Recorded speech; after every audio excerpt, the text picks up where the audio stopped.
తిరుమల లడ్డుపై అసత్య ప్రచారం చేసిన మార్కను సీఎం చంద్రబాబు బీజేపీకి కూడా అంటించారని రాజమండ్రి మాజీ ఎంపీ వైసీపీ అధికార ప్రతినిధి మార్కని భరత్ విమర్శించారు.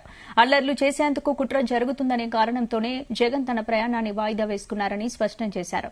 రాజమండ్రి కంబల చెరువు వద్ద శ్రీ వెంకటేశ్వర స్వామి ఆలయంలో వైసీపీ శ్రేణులు ప్రత్యేక పూజలు నిర్వహించారు.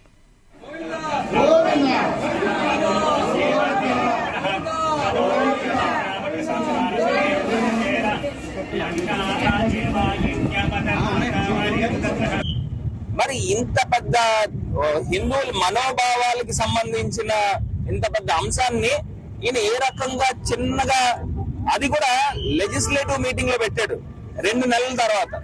ఆ లెజిస్లేటివ్ మీటింగ్ లో ఎన్డీఏ లెజిస్లేటివ్ మీటింగ్ అంటే బీజేపీకి కూడా మనకంటిద్దాం, ఈయన చేసిన తప్పులో భాగం కల్పిద్దామని బీజేపీ వాళ్ళని కూడా అందులోకి లాగాడు. అది ఒక్కసారి అందరూ కూడా గమనించండి, అండర్లైన్ చేసుకోండి. 2 నెలల తర్వాత ఆయన వెయిట్ చేశాడు. ఎప్పుడైతే ఎన్డీఏ మీటింగ్ జరుగుతుంది, లెజిస్లేటివ్ మీటింగ్, అందులో బీజేపీ కూడా మరకంటిద్దామని చెప్పి పెట్టాడు. అంటే 2 నెలలు ఎందుకు మీరు ఆగారు అని అడుగుతున్నా. ఈవో అన్న వ్యక్తి అడల్టరేటెడ్ వెజిటబుల్ ఆయిల్ కలిసిందని ఫస్ట్ స్టేట్మెంట్. రెండో స్టేట్మెంట్ లో ఏం చెప్పాడు? 2 నెలల తర్వాత చంద్రబాబు నాయుడు గారు ఒత్తిడితో యానిమల్ ఫ్యాట్ కలిసిందని ఆయన రెండో స్టేట్మెంట్ ఇచ్చాడు. అంటే